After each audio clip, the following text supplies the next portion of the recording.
गंगे नमामि गंगे।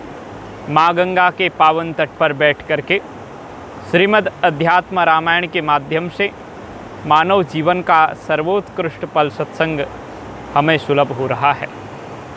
आज हम सुंदर कांड की सुंदर कथा में प्रवेश कर रहे हैं।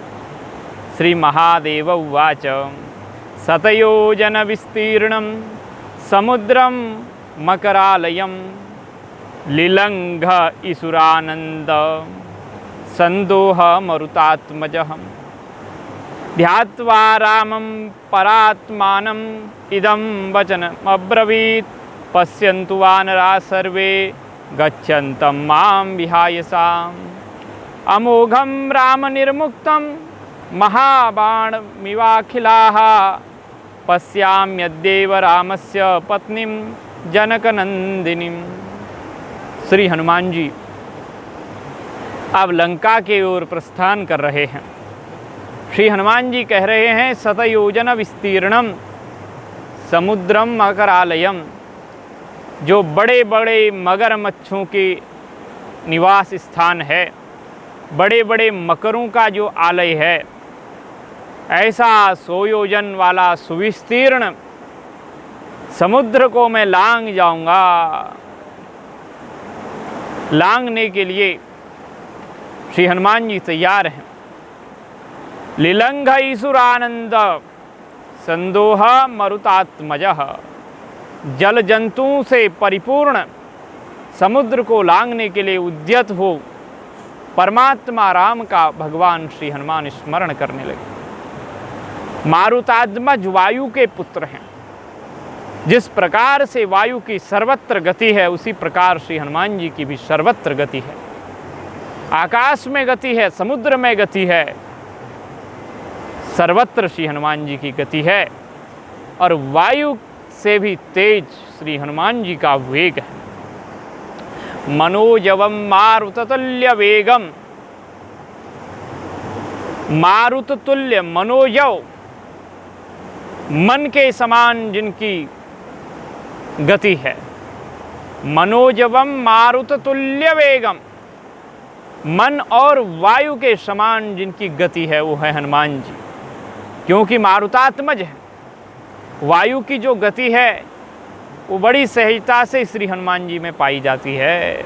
ध्यात्वा रामं परात्मानं इदं वचनम् अब्रवीत्। श्री हनुमान जी जाने को तैयार हैं तो भगवान श्री राम का पहले स्मरण किया, क्योंकि भगवान श्री राम श्री हनुमान जी के इष्ट देव हैं। अपने इष्ट देव भगवान श्री राम जो परमात्मा हैं उनका स्मरण किया, चिंतन किया। और फिर हनुमान जी बोले पश्यन्तु वानरा सर्वे गच्छन्तं मां विहाय सा। हे वानरों, मुझे देखो, मैं निश्चित रूप से इस आकाश मार्ग से ऐसे जाऊंगा जैसे श्री राम बाण जाता है। मैं आकाश मार्ग से लंका में जाऊंगा, समुद्र पार करूंगा। अमोघम राम निर्मुक्तम महाबाणमिवा निखिलाः, जैसे भगवान श्री राम का बाण सीधे जाता है, ऐसे ही मैं भी श्री राम बाण की भांति सीधे लंका में जाऊंगा। पश्याम्यद्यैव रामस्य, आप सब लोग देख लीजिए, मैं आज ही भगवती सीता का दर्शन करूंगा। पश्यामि अद्यैव श्री रामस्य पत्नी जनकनंदिनीम अहम पश्यामि। आज ही मैं श्री राघवेंद्र सरकार की धर्म पत्नी जनकनंदिनी श्री सीता जी का दर्शन करूंगा। और भगवती सीता जी का जैसे ही मैं दर्शन किया, उसी समय धन्य हो जाऊंगा, कृतकृत्य हो जाऊंगा, अनुग्रहीत हो जाऊंगा। कृपा करुणामयी भगवती सीता मैया की अनुग्रह दृष्टि मुझ पर पड़ जाएगी।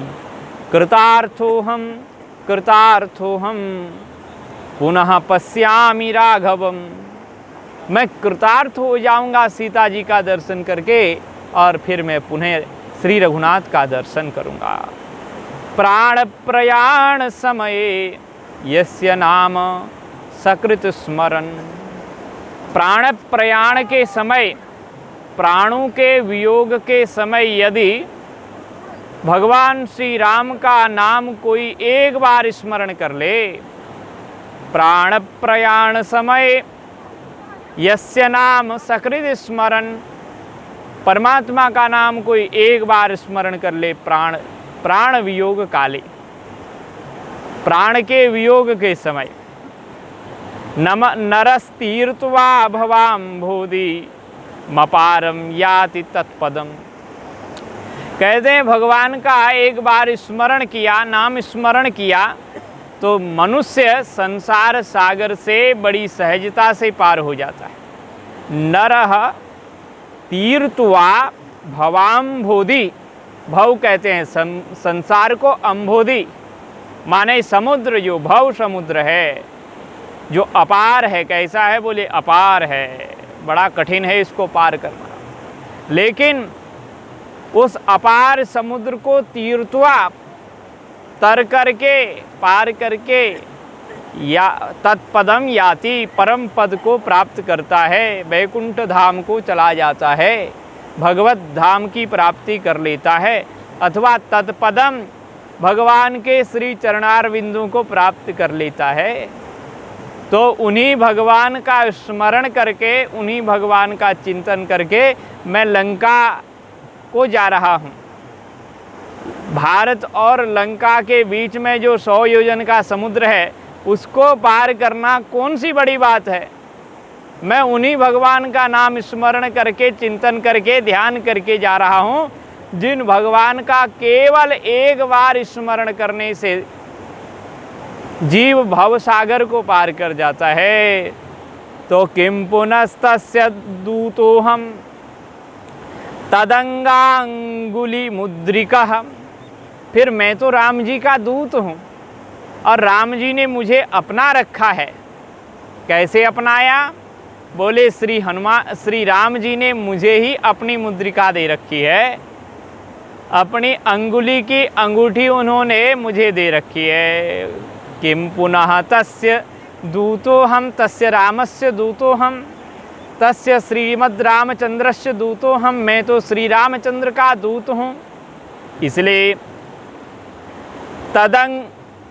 तदंगांगुली मुद्रिकः, तदंगांगुली मुद्रिकः, और उन भगवान श्री राम के हाथ की अंगुली के मुद्रिका मेरे पास है, और ये मुद्रिका भी राम नामांकित है, राम नाम अंकित मुद्रिका, और ये मेरे पास है, और दी है मेरे को भगवान श्री राम ने स्वयं अपने हाथ से दी है। तो उनके जो अवयव रूप, उनके अवयव की जो अंगूठी है, वो मेरे हाथ में है, वो मेरे पास है। प्रभु मुद्रिका लेहि मुख माही। राम नाम अंकित मुद्रिका है, तो हनुमान जी ने उस मुद्रिका को अब मुंह में डाल लिया।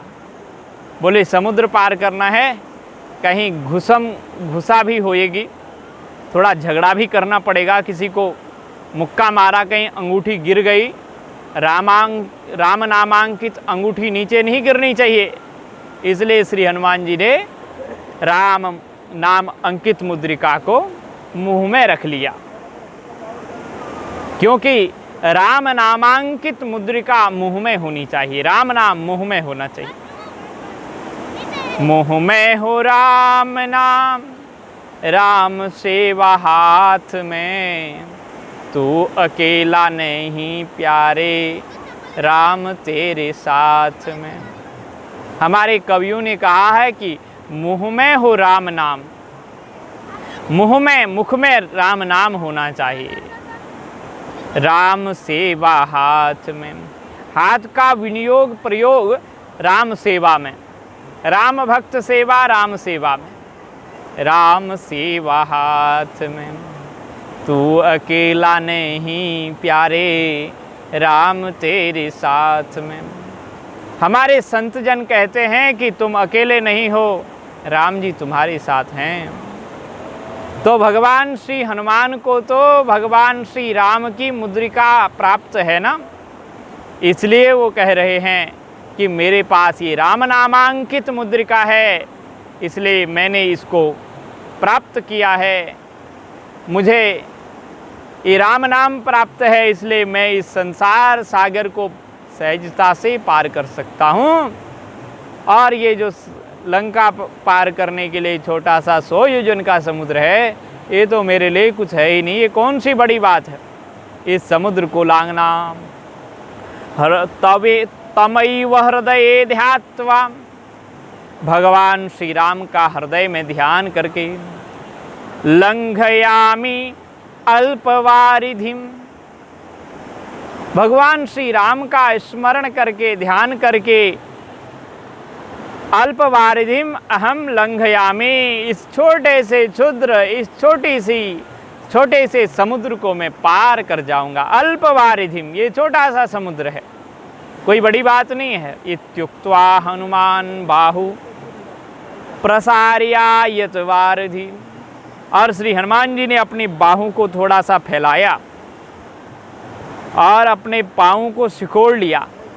पाँव सिकोड़ लिए गए और हाथ थोड़े से फैला लिए गए और दक्षिण की ओर अपना मुख करके श्री हनुमान जी वायु वेग से आगे को बढ़े। ऋजुग्रीवोर्ध्व दृष्टि, श्री हनुमान जी की दृष्टि जो है ऊपर की ओर है, ऊर्ध्व दृष्टि, और ग्रीवा को, गर्दन को उन्होंने सीधा किया है। ऋजुग्रीवः, गले को, अपने गर्दन को सीधा किया और ऊपर की ओर दृष्टि ऐसे करके सीधे सामने दृष्टि, और नाक सन्नांकुचित पदद्वयः, अपने दोनों को पैरों को संकुचित कर दिया गया, और दक्षिणाभिर्मुखस्तूर्णम पुप्लुवे नीलविक्रमः, ऐसे श्री हनुमान जी दक्षिण की ओर मुख करके अनिल विक्रमः, वायु के समान वेग को धारण करने वाले श्री हनुमान जी आगे बढ़ रहे हैं। हनुमान जी ने उड़ान लगाई है, आकाश में त्वरित गति से जा रहे हैं। तो देवताओं ने श्री हनुमान जी को जाते हुए देखा। जब जाते हुए देखा कि अनिल पुत्र, वायुपुत्र तो आगे बड़े वेग से जा रहे हैं, इनका कितना सामर्थ्य है, इनकी क्या शक्ति है। परीक्षणार्थम सत्वस्य, इनके सत्व माने बल की परीक्षा लेनी चाहिए। इसलिए देवताओं ने मीटिंग बुलाई, आपस में चर्चा करने लगे कि अब इनका वायु के समान वेग तो है, पर लंका के जो बड़े बड़े राक्षस हैं उनके साथ में जब टकराव होगा तो इनका बल, बुद्धि, विवेक जानना चाहिए कि वहाँ इनकी सामर्थ्य कैसी रहेगी। गच्छत तेज महासत्तो वानरो वायु विक्रमः, ये महान शक्तिशाली वानर वायु के समान वेग से जा रहा है, इसलिए इनकी परीक्षा करनी चाहिए। ऐसा देवताओं ने आपस में कहा। लंकाम प्रवेष्टुम शक्तो वा नवा जानी महे बलम एवं विचार्य नागानाम मातरम सुरभाभिधाम, ऐसा विचार करके कि पता नहीं ये लंका में जा पाएंगे कि नहीं। अगर लंका में चले गए और वहाँ जाकर के वापस आ सकेंगे या नहीं, ये हम लोग नहीं जानते, देवता कहते हैं। इसलिए इनके बल का पता लगाना चाहिए। ऐसा विचार करके देवताओं ने नागों की माता, जिसका नाम सुरसा था, उसको जो है श्री हनुमान जी के बल पराक्रम को जानने की इच्छा से भेजा। अब यह सुरसा नाम की देवी जा रही हैं, उनको जाने दो, श्री हनुमान जी की परीक्षा लेने का प्रयास करने दो। वायु वेग से श्री हनुमान जी जा रहे हैं। आगे की कथा फिर सुनाएंगे। जय श्री राधे।